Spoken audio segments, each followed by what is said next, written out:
We discussed Judaism and Christianity. We've discussed Bible. We discussed interpretation of the Bible. Now this week I was going to talk about a little historical stuff this week, right? Judaism and Christianity, a little historical narrative, parting of the ways, to use a classic phrase to describe the separation of Judaism from Christianity and Christianity from Judaism, and introducing some of the main characters whom we will be meeting during our course. That's the plan for this week.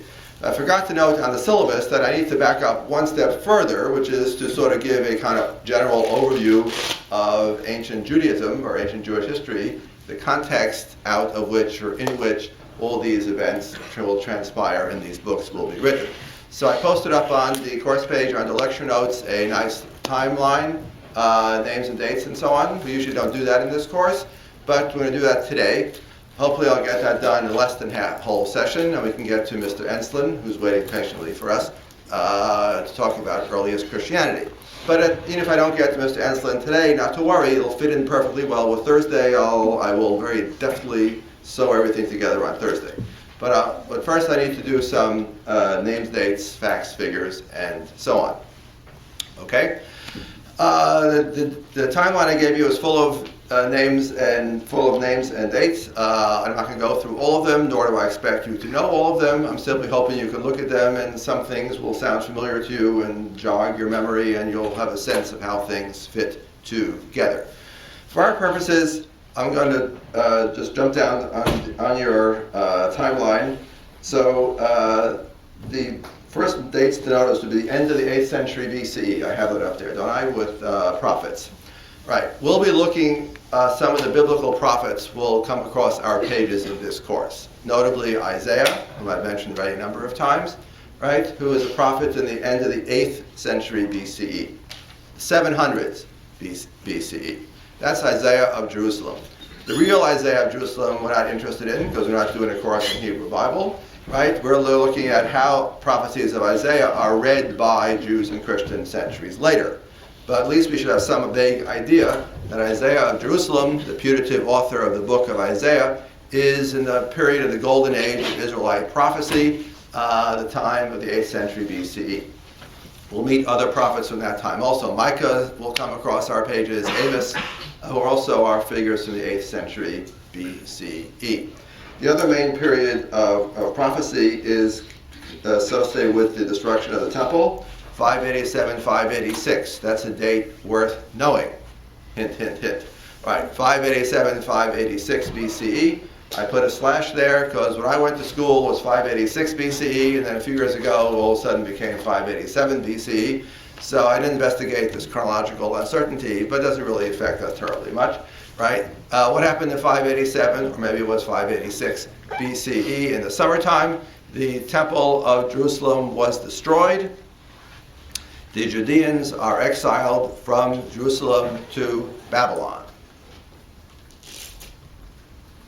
Not all of them, but a good chunk of them. Okay, where is Babylon today? One of the 10 easiest courses. One of the 10 easiest courses at Harvard College. Yes, I know. That's where Babylon is today. Right. Right. Where is Babylon today? Iraq. Right. Iraq. Right. Right. So modern day Baghdad is right in the middle of what I used to call downtown Babylonia. Right. The heart of historic Babylonia. Or the other word would be Mesopotamia, between the Tigris and the Euphrates. So the Judeans are exiled from Judea. They're exiled hundreds of miles, right, to the east to Babylon, right? The Babylonian Empire destroyed the temple. During this time, the destruction of the temple, which will be mentioned from time to time in your reading, right, there's the second golden age of prophecy associated with these events of the events around the end of the 7th century, early 6th century BCE. Here we have the other two big prophets, Jeremiah and Ezekiel, right, whose names will also come up from time to time. These are prophets. Again, what are prophets? Messengers from God bringing a message to the people about contemporary events and related matters. Okay, that's 587, 586 BC. That's the destruction of the first temple, the exile, and those of you who know the history of the medieval papacy, this is where the phrase the Babylonian exile comes from. Know what I'm talking about? No, maybe. Okay. Can't do everything in this course. Okay. So the exile is when the Pope goes to Avignon, right? And the Pope leaves Rome to go to Avignon. It's called the Babylonian exile. Okay, so the Judeans returned to Judea from Babylon and rebuild their temple and re-establish something like an autonomous existence in their own community, in their own homeland, right? What date do we give for that? Well, that's a complicated, very messy problem. We'll just pick the date that Jeremiah gives us. Jeremiah says the exile will last 70 years.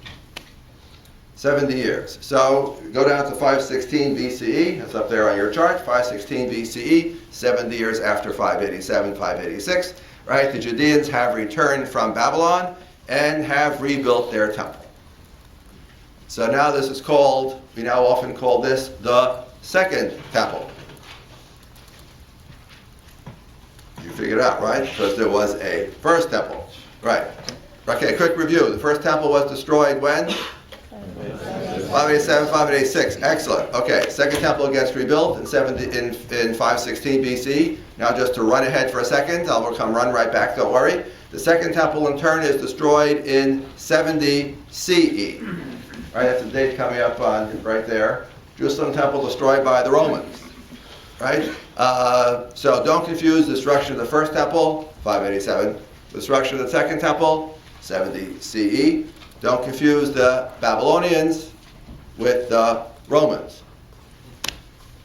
I know, from one perspective, it all happened a long time ago and it's all the same. Yeah, I understand that perspective. The temptation is overwhelming. I mean, what difference does it make? Right, but it makes a difference, right? You got to get these things straight. Okay?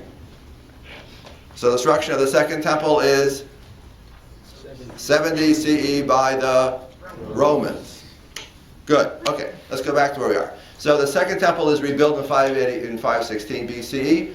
Right? We're now in the period of the Judeans living under the reign of empires, large empires. Babylonian Empire, which destroyed the First Temple, it came and went. Now the new empire, the new big bully on the block, the new imperialist, colonialist power is now Persia Empire. Where is Persia? Iran, right. So ancient Babylon is Iraq. Now we've shifted from an Iraq-based empire, Mesopotamia, to Iran, right? The Persian Empire. Judeans are living under the Persian Empire. Persian Empire comes and goes. And of course, following the Persians come the Greeks, right? The Hellenistic Empire, you have there Alexander the Great, right? Alexander the Great in 333. You can pick a lot of different dates for Alexander the Great. 333, good way to remember it, easy number to remember. One of the great victories of Alexander the Great over the Persians is in 333 BCE. He probably conquers Judea in 332 BCE, but that doesn't really matter. Or 334, whatever. Doesn't matter. 333 BCE, right? Alexander the Great. So now the Persians are out of the picture. The Persians are kaput, right? Now we have the Greeks, or the also called Hellenistic empires. Okay, it's not our concern because this will not play into our course very much because ancient Jews and Christians knew very little about the Hellenistic period and cared less, right? The only events that you need to know about are in the middle of the 2nd century BCE, right, where it says 167 to 164 BCE, right? That's up there, isn't it, somewhere? Mm-hmm. Yes, good. I have a slightly different version here on my iPad. That's why I'm a little worried to make sure that they line up. Okay, 167, 164 BC. These are very dramatic events. They are important historically in the development of Judaism.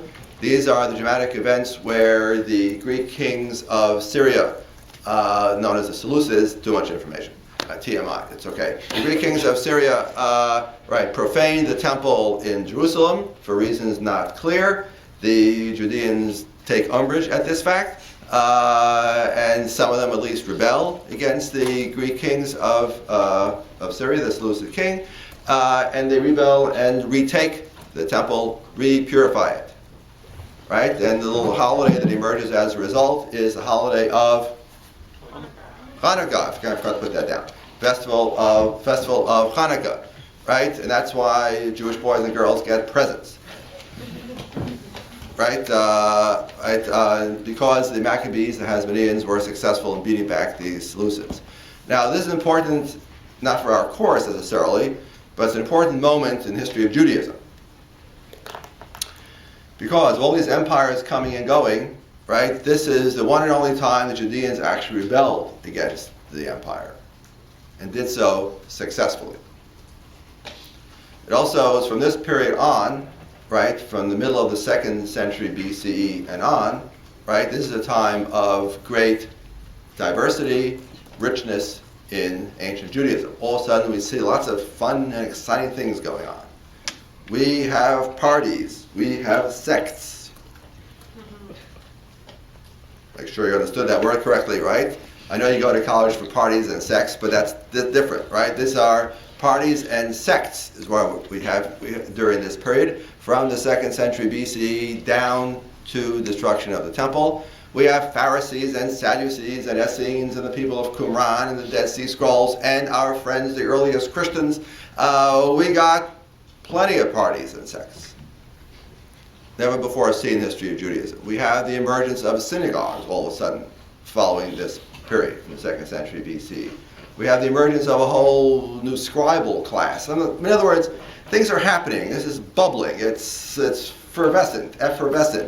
Things are happening in this period from the middle of the 2nd century BC.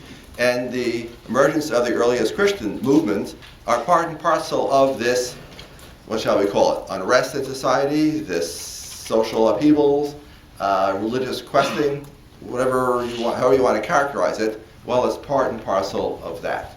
And this goes straight from middle of the 2nd century BCE. First time we hear about Pharisees, Sadducees, and Essenes. If you don't know who they are, that's fine. But take my course next term. We'll have a course on ancient Jewish history, and we'll discuss Pharisees, Sadducees, and Essenes that come out of your ears. Okay, as we try to figure out what they are. Anyway, but these are different groups, parties, sects, clans, I don't know what to call them exactly. Right, are growing up in society. Okay, well, yeah. I'm trying to get you excited, but I'm not succeeding.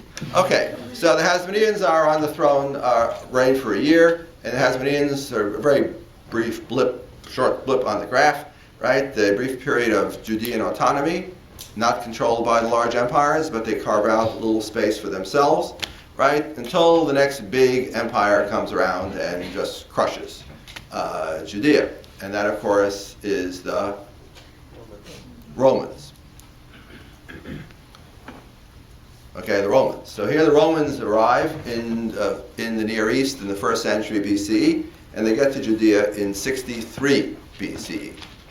63 BC, the Romans take over Judea, and whatever sort of independence the Hasmoneans had been able to establish is gone. And Judea ultimately becomes just a province or a district of the under the Romans. American names for the people of Israel, the Jews, the territory. Is it Judea? Is it Palestine? Is it Israel? Very good question. Okay, I haven't written a book on that, so I can speak knowledgeably on the subject. Let's see. I think 2 hours or so should be just about cover it. On one foot. On one foot. Right. So, in brief, right. The district, which of particular concern to us, the district around Jerusalem, is known as Judea, right? The land of the ancient tribe of Judah. The district is Judean. The people are Judeans. Jerusalem is the capital of Judea. Now, the word Judea can also be used more broadly to mean a larger piece of real estate. Here, I need a map, which I'm not going to bother to dig up right now. A bit larger piece of real estate from Galilee in the north down to Idumea or the Negev, the desert regions in the south. That whole thing can be called Judea, loosely speaking, just as in the old days we used to use the word Russia to mean lots of things well beyond the actual Russian Republic, but we would sloppily call the whole thing Russia. You know, of course, it's not true. Or just as Americans still call the whole thing England, which of course is not true. England is just England, not to be confused with Scotland or Wales or Northern Ireland. Right. So sometimes you could loosely, if inaccurately, use the name of the most important central district to refer to the whole thing. So similarly, Judea can sometimes be used, even in official language, to refer to the whole province, the whole district. Right. Even technically, Judea is just the area around Jerusalem. Okay, so I use the term Judeans to mean the citizens of Judea, people living in Judea, the area around Jerusalem, and by extension, in the entire country.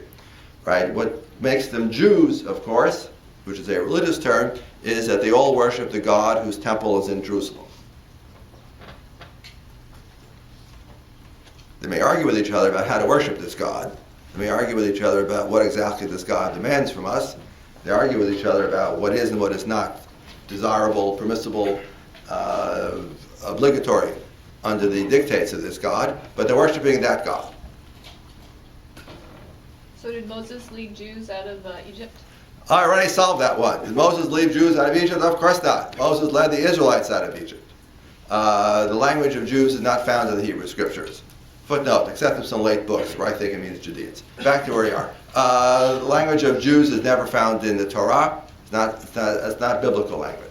So when I refer to the people of the Bible, I refer to them as Israel or Israelites. The period under the exile, living under empires, Persia, Babylon, Persia, Greek, Rome, these are Judeans. And ultimately we can call them Jews. Now the name Palestine, I'll come back to it in 1 second. Thank you, Hillary. And thank you, Yoni. Okay, is that clear? Anybody unclear on that? This is nomenclature is a fun thing to worry about. Good. Okay, so where was I? Yes. Oh, so another person we need to talk about for 1 second is before the Romans took Judea as they made it an outright province, for a time they let the Judeans have their own king, let the Judeans rule themselves, right? And the name of the most famous of these Judean kings is Herod. Herod the Great, who reigned from 37 to 4 BCE. His name will come up in our reading from time to time. Herod the Great was a problematic figure. The analogy I like to use is something like Joseph Stalin, right? On the one hand, accomplished a great deal. On the other hand, at a very great price. Whether the price is worth what you got, well, that's something you can argue about. So Herod the Great is something like that, a problematic figure, a genius in some respects, and a paranoid maniac, persecutorial maniac on the other hand. The two seem to go together. Well, that's Herod the Great, and we will talk about him briefly. After his death in 4 BCE, the kingdom gradually splinters into pieces, and the Romans just, in a few decades, just take over the whole thing as a province with a Roman governor. Okay, the most famous of these Roman governors, I don't think is on your list, is Pontius Pilate, who executes one Jesus of Nazareth for unspecified crimes. That's the most famous Roman governor. Let me talk for a second about BCE and CE, make sure we understand that. So as you figured out, BCE, we're counting down, or BC or BCE, whichever you like, we're counting down, and CE or AD, same thing, right? We're counting up. So we are right now in the year 2011 CE, or 2011 AD, if you prefer, and we roll that back, right, just to make sure you understand how it works. So it goes from 2 BCE, 1 BCE, 1 CE, 2 CE. Okay, everybody got that? So there's no year 0. Right? So trick question. So how many years elapsed from January 1st, 2 BCE to January 1st, 2 CE? How many years elapsed, class?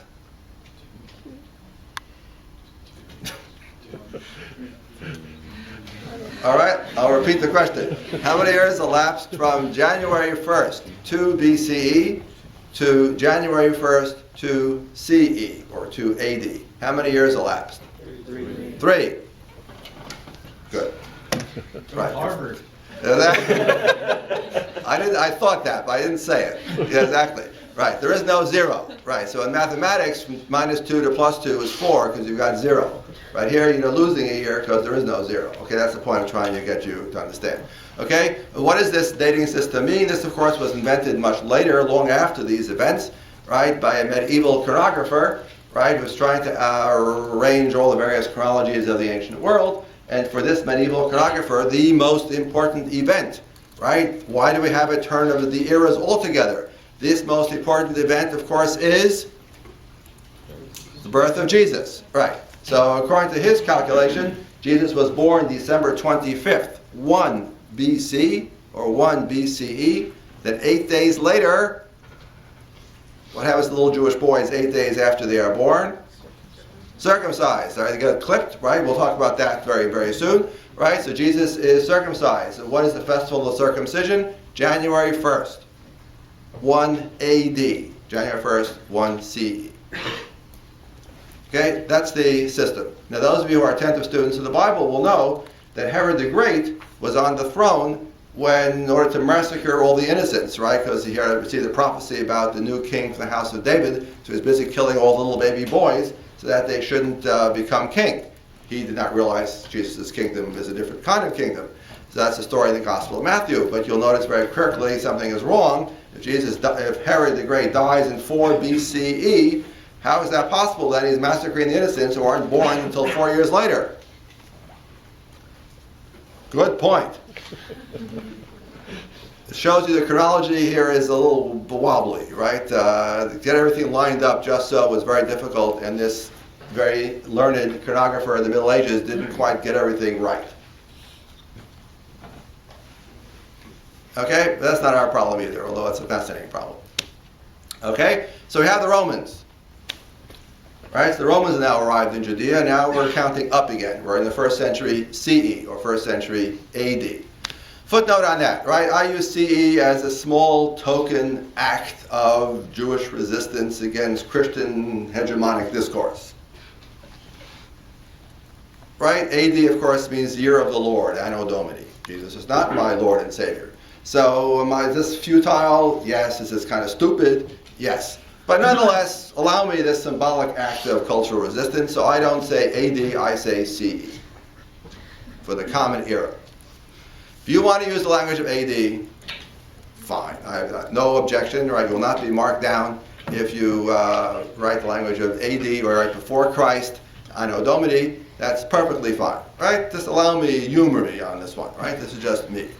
Okay, you'll decide if this is something you want to adopt as your cause, or just go with the flow and not care. Yes, Anna. On the notes, it says that BCE is before the Christian era and CE is Christian era. You just said that it's common era. Yeah, I mean, it's the same thing. Which one is it? Is it Whatever we want it to be. As long as I'm not saying year of the Lord, that's all that matters. Right. As long as I'm not saying, before Christ. Before the Christian era is a statement of fact. This is a Christian era. We can live before the Christian era or after, or in the Christian era. That's just a statement, a neutral statement of fact. It does not imply endorsement. This is fine. Okay. Maybe someone's going to say either right. You got it. Okay, just humor me on this one. And if you don't want to humor me, that's okay. Then you write AD in large capital bold-faced letters in your essays. You will not be marked down for it. Okay, where was I? Yes, 1st century CE. So, 1st century CE, this of course is yet another momentous century, in a series of very momentous centuries with lots of exciting things going on. Right? So, of course, here marked by 2 really, really dramatic events. Just to pick the second one first, in the 70s CE is the destruction of the temple. Okay, this is another date you need to impress in your memory, right? This is another important one. 70 CE, the Romans destroy the temple in Jerusalem. Why did the Romans destroy the temple in Jerusalem? Because the Jews had rebelled, or the Judeans had rebelled. Why did the Judeans rebel, you ask? Very good question. A very long and messy question, which I will not discuss here. I will discuss that in my course on ancient Jewish history next term, where we'll be reading the famous book, The Jewish War, by Josephus, who writes a whole book to try to explain to you what happened, right? Why the Judeans took it into their crazy heads to rebel against Romans, and when any idiot could tell them they're going to lose. I mean, let's just look at how many tanks you have and how many tanks the Romans have. You're going to lose. But the Judeans rebelled anyway. Okay, culminating with the destruction of the temple in the year 70. And the Masada, the famous redoubt, held out for a few more years. And if you go to Israel, you'll go take the cable car and see Masada. It's a beautiful thing. So, 73, 74, the war is over. Okay? It's an important event because it marks the end of the temple. We'll talk about the Temple of Jerusalem somewhat. The temple is no longer. I know there's Temple Isaiah down the road, or a Temple Beth Shalom, or a few miles away. Right. So the Jewish synagogues, starting in the 19th century, started to call themselves temple again. But this ain't the same thing, right? The Temple of Jerusalem was something sui generis, right? It is gone, is not yet returned. Pious Jews, some of them at least, yearned for the restoration of the Temple of Jerusalem, but it has not yet happened. And some pious Christians also, on behalf of the Jews, want the Jews to get their temple back because they know when the Jews get the temple back, that's when Christ will return. Okay, but none of this has happened. Anyway, but the precondition of all this, of course, is that the temple was destroyed, right, by the Romans. Yes, sir. You have a question? So do those Jews believe that like the priesthood is going to be like reinstated? Like, Absolutely. We Cohens, we're gonna run the show again, right? Here I am reduced to being a college teacher to make a living, right? When the temple gets rebuilt, we Cohens will run the show. Yeah. Right. Okay. So that's a very momentous event with long-term repercussions in the history of Judaism, right? And I'll come back to that point in just a moment. The other major event, of course, in these decades, the middle of the first century CE, is the emergence of the beginnings of what will turn out to become Christianity. Right? So we have the comings and goings of one Jesus of Nazareth. The exact chronology is very unclear. But apparently sometime in the 30s CE, we have in the two of the Gospels, we have infancy Gospels in Matthew and Luke about the young Jesus. Mark and John have nothing about the young Jesus, absolutely nothing at all. He simply emerges, poof, as the fully grown embodied Word of God in John, or simply as a grown-up in Mark. Even Matthew and Luke, which have infancy Gospels, have nothing about his teenage years, his formative years, they just skip. So Jesus emerges as a grown-up. Right, on our narrative, so his youth and formative period is hidden from us. All of a sudden he's doing something. Right? Then of course, the most prominent thing that he does, of course, is to get killed or to get executed. We'll discuss some of this down the road a piece. So these events presumably happened in the 30s CE. 30s CE. Right? So even though Jesus dies, is executed, right? His followers believe something extraordinary about this man, even after his death, right? That, of course, launches what will become, ultimately, Christianity, right? Then the next major figure would be Paul.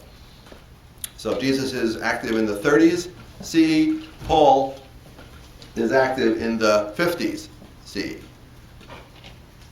So I give you here the names of the 7 genuine letters of Paul, right? Out of the 13 letters attributed to Paul in the New Testament, 7 are widely conceded by all hands. These are genuine letters of Paul. The other 6 we can talk about. But these for sure are 7. So here are those 7 genuine letters of Paul. Okay? I think we're ready to move the screen. Okay? Questions? Okay, let's look briefly what happens after 70. So after 70 CE, we have the emergence of beginnings of Christian literature. Again, we can't use the word Christian yet, or we can just begin to use the word Christian yet. But Christian does not necessarily mean yet non-Jew. After all, Pharisees, Sadducees, and Essenes are also named groups, but these are completely Jewish groups within Jewish society. So at some point, Christians seem to begin their life as Jewish groups, but ultimately they will turn into something else. That's see Mr. Scott Enslin, and we'll discuss that very shortly.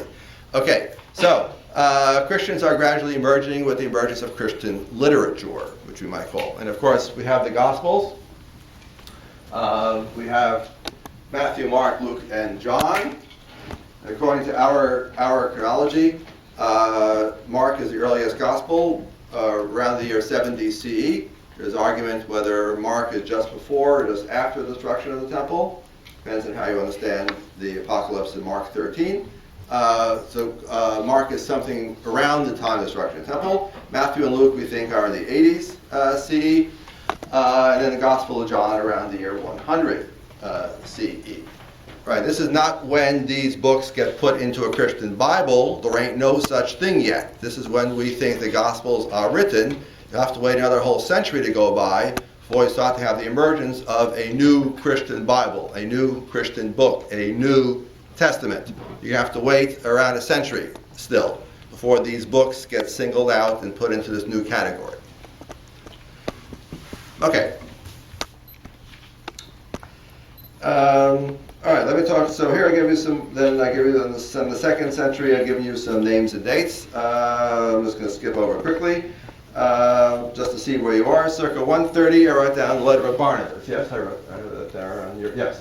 Circa 120, Ignatius of Antioch. Who's Ignatius of Antioch? Let's not worry about him right now. The important thing is here we find attested the noun Christianity. So that's an important moment in Christian self-definition, the emergence of a Christian sense of self. Christianity emerges for the first time. Circa 130, we have Barnabas. Who is Barnabas? Barnabas was a traveling companion of Paul, but somebody else, we don't know who, wrote an epistle, a sermon, or something, right, attributed to Barnabas. So we call it the Epistle of Barnabas, but it's, anyway, why am I mentioning it? Because we're going to read some of it. Barnabas is that epistle, that rhetoric, that speech of Barnabas is all about Judaism and Christianity, if I can use that language. Right? Barnabas is already worried about this question of the Jews claim to observe the Bible, and we claim to observe the Bible. Well, who's doing it correctly? That appears there in miniature as one of the main themes of this epistle, which is why we're going to look at a couple of pieces. Most famously, his allegory of Torah law. We Christians don't have to observe the laws because we understand what they, quote, really mean. We understand their inner meaning, their spirit. The Jews observe the letter. We observe the spirit. They observe the externals. We observe the internals. That language, which I used last week, that comes straight out of Barnabas. And we'll read some of that stuff. Okay, we have the revolt of Bar Kokhba, the last gasp of Jewish militancy in antiquity, 132 to 135. This will be mentioned a couple of times in your reading, where the Judeans are not content to have lost against the Romans once, with a bloody nose in the year 70 CE. They thought it'd be a good idea to do it again. It was so much fun, we'll repeat it. So 132 to 135, the Jews at this point, you might say, rebel against the Romans, with very predictable results. They lose. And they lose badly. This is the end. There are no more great revolts against anybody by the Jews for a very long time. One could argue not perhaps until the 20th century, when Jews finally rebel against empires, in this case the British Empire. Okay, but that's a slightly different discussion. So back to where we are. So 132, 135 is the great defeat of Bar Kokhba or Bar Kosba by the Romans. This is significant because the Romans, to punish the Judeans, right, undertake to de-Judaize Judea. So at this point, Judea's new official name is Palestina. So for the first time, the name Palestina refers not just to the coastal region close to where the modern Gaza Strip is, which is more or less what Palestina was originally, namely the coastal zone. Palestina means land of the Philistines. So the Romans now decided that land of the Philistines is the name for the whole country, not just the coastal region. Right? Just as it is still used today by people who want to de-Judaize, right, the land, they would call it Palestine. Right? This goes back to the Romans. So we have then the destruction, we have then a de-Judaization by the Romans, especially the area district of Judea around Jerusalem. The result is Judeans flee Judea for other regions in the country. The rabbis, whom we'll talk about in 1 second, flee to Galilee and also off to the coast. And Christians also flee, right? According to the story in the church historian, there are no more ethnic Jews in the Jerusalem church after Bar Kokhba. All the ethnic Jews have fled, leaving behind only Gentile Christians in the church of Jerusalem, which is, again, is a formative moment in the emergence of a non-Jewish Christianity, which we'll be talking about. Okay, that was Palestine. Okay, I answered that question earlier. Other questions? on that score. Yes, sir. Just explain the origin of the word Palestine. Yes, Palestine is the Greek form from the name Philistines. So Judea is the land of Judeans. Palestina is the land of the Palestinians, aka Philistines. Who are the Philistines? The Philistines are one of the sea peoples who invaded Canaan, if I can use that name now, long ago, probably sometime in the second millennium BCE. Their language was not a Semitic language. They did not practice circumcision, so they were definitely standouts, right? And they were a constant thorn in the side of the Israelites. So says the narrative in the book of Kings. So King David was conquering everybody right and left, but he couldn't ever quite fully master the Philistines. Okay, that's Philistines. So originally was the area, again, close to where the Gaza Strip is today. That's the heart of ancient Philistia, Palestina. Okay, and now that name is now transferred to mean the whole country. Yes, sir. I think you might have already talked about this a little bit, but I got a little confused. What is the difference between the Jews and the Israelites? Okay, all right. I guess I was trying to avoid giving a long essay on that subject, but I guess I'll have to. So I'm going to distinguish three terms, but it's a fair question. So if you're confused, I'm sure someone else is too. So I'll need to deal with it. Let's distinguish three things. We have Israelites, we have Judeans, and we have Jews. Okay, so Israelites, the people of Israel, the land of Israel. These are biblical terms in biblical language. Bible, from the Hebrew Bible, right? I'm raising it now dramatically, right? The Hebrew Bible, right? Right? It talks about the children of Israel. Israel being another name for the patriarch Jacob, who had 12 sturdy sons, each of whom was the progenitor of tribes. So 12 tribes, 12 sons of Israel, children of Israel, Israel. Okay, it's not the only name. And there are all kinds of nuances here which we don't have time to deal with. But Israel is a biblical name. I use it to refer to the people of the Bible are Israelites. Right? They are the people of Israel, and in very few passages, the land of Israel, which is actually a very rare biblical locution. Okay, that's Israel. Right, Judeans, I'm using to distinguish that when we get to the post-biblical period. The name Israel turns out to be some kind of theological concept, right? It's not actually used as a term of identification. You don't walk around with an Israelite ID card, with an Israelite on your ID card. They didn't use that language. What language did they use? They would be Judeans, right? People of Judea, or people whose ancestors came from Judea. You can live somewhere else, like Italy or Egypt, and still be Judean, because your grandpa came from Judea. So you would call yourself a Judean. Now at some point, we moderns would want to make a distinction between Judean as an ethnic political term and Judean as a religious cultural term. So we moderns in English distinguish between Judean as people from this district from people who worship a God whose temple is in Jerusalem. In the latter sense, we call them Jews. Only after 586. Only after 586, or if I would argue even not before 150 BCE, is what I've argued in my book. So the same word in Greek means both Judean and Jew, and depends on what nuance we moderns attribute it. We want to translate it as Judean, we want to translate it as Jew.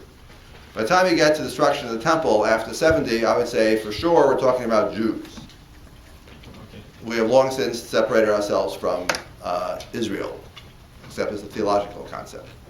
I'm sorry if that's a little confusing. It's not crucial for our purposes, so if you didn't get it all, I'm sorry. Maybe we can discuss it in section. Or I can assign you my book if you want to read it. Chapters 3 and 4 of my Beginnings of Jewishness give a very full discussion of this subject. Probably fuller than you want.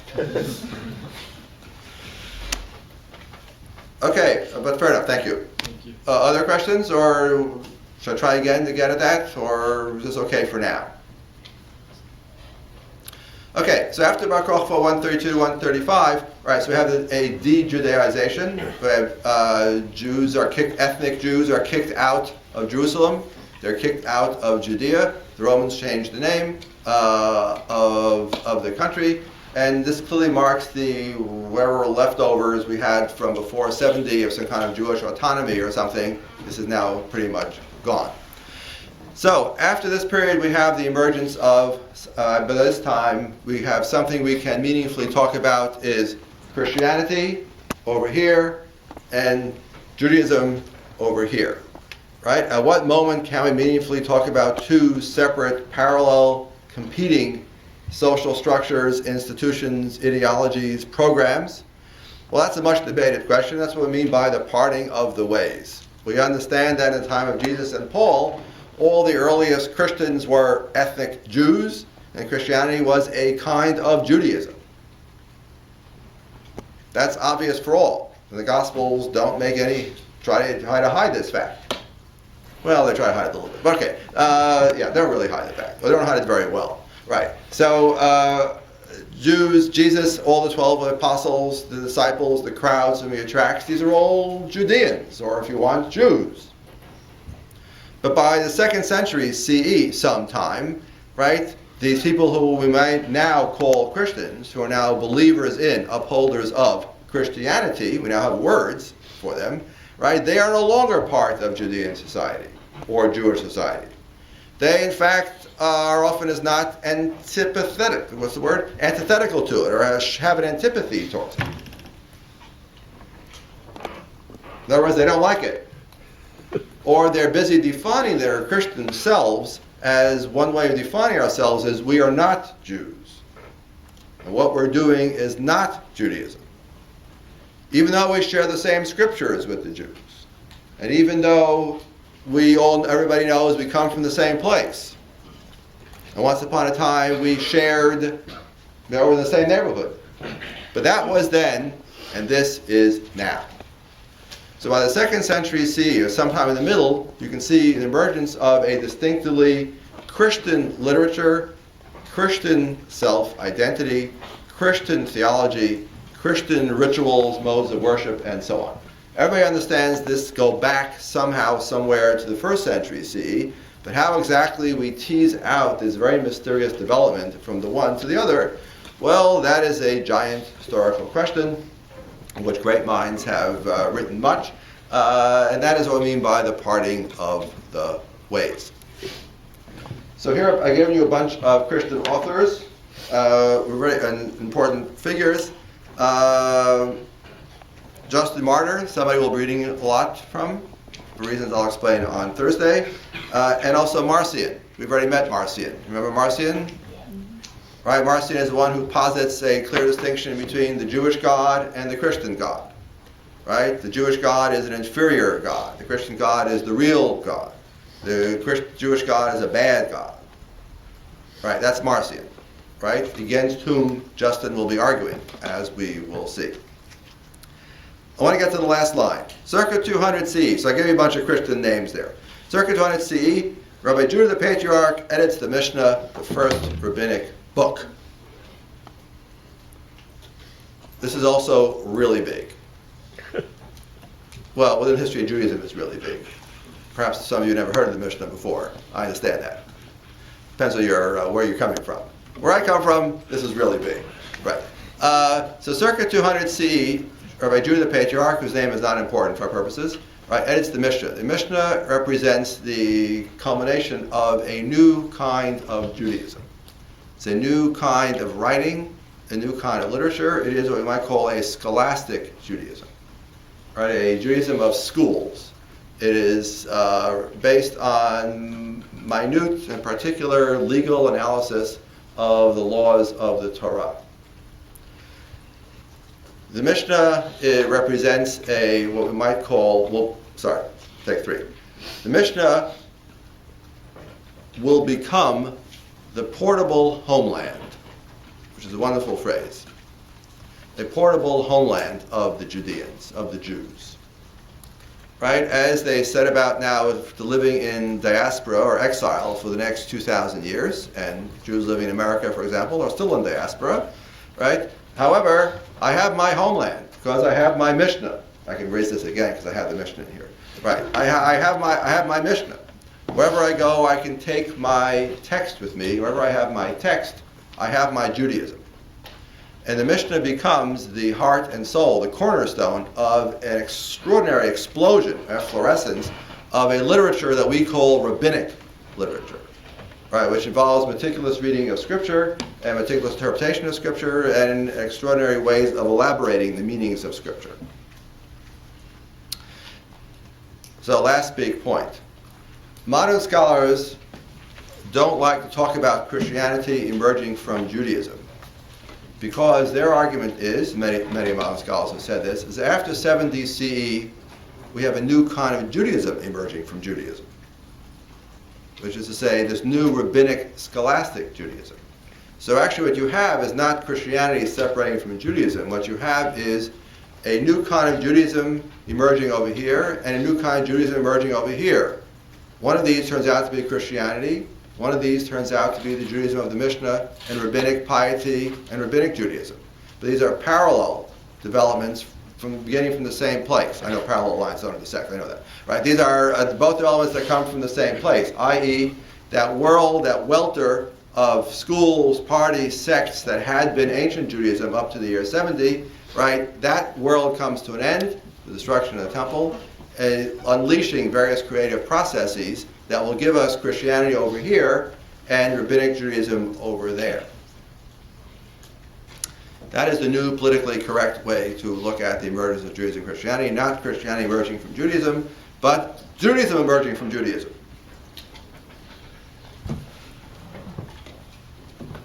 Okay, who understood what I just said? Is that clear? In other words, the argument would be that the Judaism of the 2nd century CE, which becomes the cornerstone of all Judaisms that will later exist in the world, including today, I don't care whether you're Orthodox, Conservative, Reform, Reconstructionist, New Age, Spiritualist, Neo-Hasidic, gay, lesbian, whatever. It doesn't matter. The Judaism that you observe or don't observe, the Judaism that you love or that you hate, doesn't matter. That Judaism is going to be the descendant of this Judaism of the 2nd century CE, of the Mishnah and the Talmud. Not the Judaism of the temple. So if you accept that, then Judaism itself is itself a new creation in response to the destruction of the temple, just as Christianity is a new creation in response to the destruction of the temple. Karaite Judaism. Well, Karaites rebel. I can't deal with everybody. How much can I do in one class? Karaites are rebellion against rabbinic Judaism. Okay, everybody, time is up. I didn't quite get to Scott Enslin. So on Thursday, I'll have to talk extra fast, right?